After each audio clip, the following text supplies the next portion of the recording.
Hey guys, just something I'm going to do probably once a week or so, depending on what's going on. I'm kind of inspired by a buddy of mine, Ian West. He does these daily. I'm not going to do them daily like Ian does. I actually have other stuff to do than this, but just a way to keep in touch, let you know what we got going on, maybe talk a little bit of industry news, just as the seasons roll around, just to kind of keep you in the loop as to what we may have going on in the future. I think 2017 is going to be a pretty crazy year for us. Some trips planned, some events that are going on that I can't really talk about yet, but pretty cool. So today is freezing. Like it is. When I left the house this morning, it was minus 35 with the wind. That's brutal. The bonus of that is ice is going to start forming. Guys are already on ice. I'm not one of those guys that'll tell you to stay off the ice. I've spent a pile of time on 3 inches of ice in my days. I prefer not to do that anymore. I generally wait 4, 5, 6 inches. I'm not in any crazy rush. Been there, done that. I've really thought about it over the years. The older I get, the less time I spend on the ice. Maybe I spend more time south than maybe I should. No, we love going south, and we will be going south twice this year actually. So, but with the ice, I won't tell you to stay off it. I'll just tell you to take every precaution that everyone's ever told you to do. Don't go by yourself. Have your ice picks, all the precautions, all that stuff is true. You should do that. That's true. So be prepared. The worst thing can happen. I actually was on the ice last year in February of all months. Usually in February here, we're driving trucks everywhere. This guy actually put his bike through the ice on a local lake here in February, which was a bit of an eye-opener for me. I didn't really like the rest of the season. I'm not even sure I went back out after that, but that kind of shook me up a bit. The other thing I'd like to talk to you about is something I've been doing for years with Birdee, is that wherever I'm going, whether I'm in the boat or on the ice, is that she knows where I'm going, she knows when I plan to be off, and she knows who I went with, and she knows where I went fishing. So it's as simple as, I used to leave it on the whiteboard in the fridge in the kitchen. I stopped doing that. Now we're all using cell phones. I can text her where, who, and where I accessed. So she knows if she doesn't hear from me by 6 o'clock or whatever time and I plan to come off the ice, that she knows where I am. So at least she can tell somebody where I went out of if they had to go look for me. So it's a good habit to be in. I texted to her now, who I'm with, what boat ramp I'm using, what access point I'm using on any body of water. It's just something smart. The other thing is at the tail end of your day, so that they can all relax at home. Birdie's still very nervous when I'm on the ice, but I'll send her a text saying I'm back in the truck, or I'm trailing in the boat, or whatever it is, just so they know that you're back safe and you're on your way home. Just something, a little tidbit. God forbid something did happen. That way somebody does know, if you just tell somebody you're gone ice fishing, well, nobody knows what that means. They have no idea where you went. Well, in our area, you could be in 100 different places.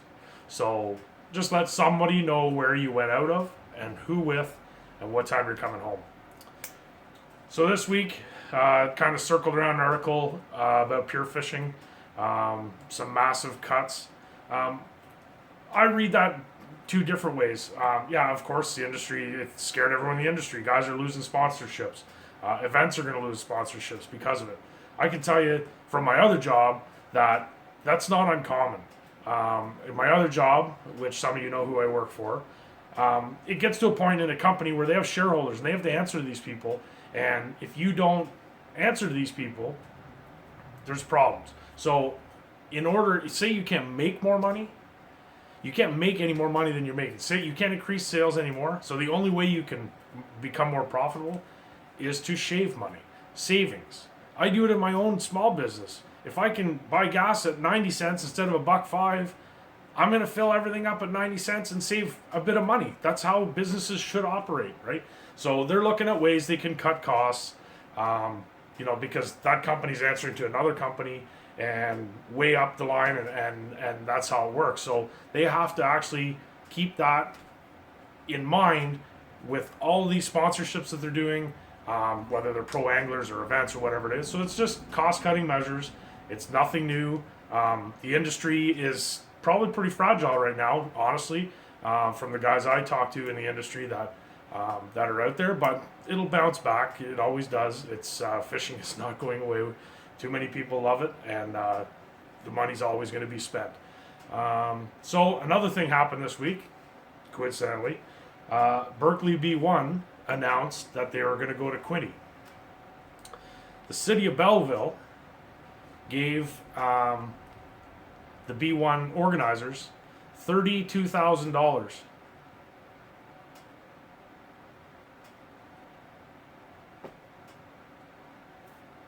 $32,000 they gave them.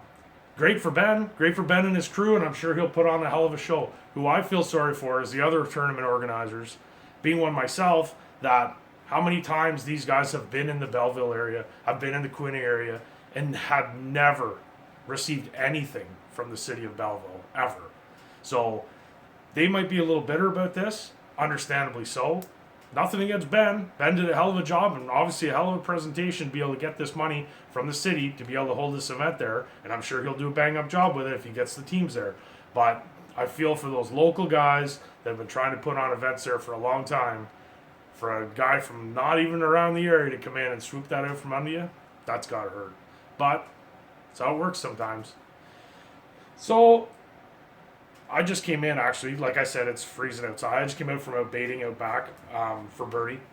The hunt's been odd for her this year, and talking to a bunch of guys, they're finding the same thing. Deer are so nocturnal right now, it's crazy. Theories are from, bright moons. They can see so well at night because it's so bright at night, or whatever the theory is. It's just a reality. The deer are moving at night. We see them crossing our yards. We can see fresh tracks every morning across our front yard, coming from the back where Birdee's hunting, across our front yard, back across the street. Back in the area where she's hunting the trails, it's like there's no snow back there because they've knocked it all down. They're still pounding the bait every night. She's had 2 really big bucks back there, a giant 8-pointer, and then just recently this giant 10-pointer came out that would be one heck of a deer for her to harvest. I'll try and add a photo into the video here just so you can check it out. But it is a monster. I won't be sitting with her. I don't think. The cold is a little too much for me. Though my buddy says, well, if there was a hole in front of you and your Vexler was sitting there, you'd sit there all day. He's right? But I'm just sitting there. I'm not really doing anything. So she'll be sitting. She'll be starting probably Thursday. She's going to sit a bunch this weekend. And then Thursday, probably every day until the end of the season. Here, we've got till January 31st for her to hunt. So she'll be taking advantage of it. We actually had a new buck on the scene last night, a little 6-point, young deer. But we need venison for the freezer. So if he comes out, he's probably going to get it. But we sure would love for her to get one of those big ones. Just so, I hope you like this. If you don't, please tell me. Tell me I'm a jackass and that's it. But if there's anything you want me to talk about, any questions, fire me a message on Facebook. I can cover it. I'm not the least opinionated person there is. I kind of call it as I see it. I don't know whether people like that or not, but that's how I am. I've always been that way. I've probably calmed it down a little bit in recent years, but some stuff pisses me off and some stuff I really enjoy. So I'm going to share that with you in this. And we'll see how it goes. So that's it for today. Like I said, it'll probably be another one once a week, just kind of touch base, what we're up to, how Birdee's hunting's going, how we're preparing for 2017, and we'll go from there. So if you do hit the ice this weekend, which I know some of you are going to, play safe, let everyone know where you're going, and catch some fish.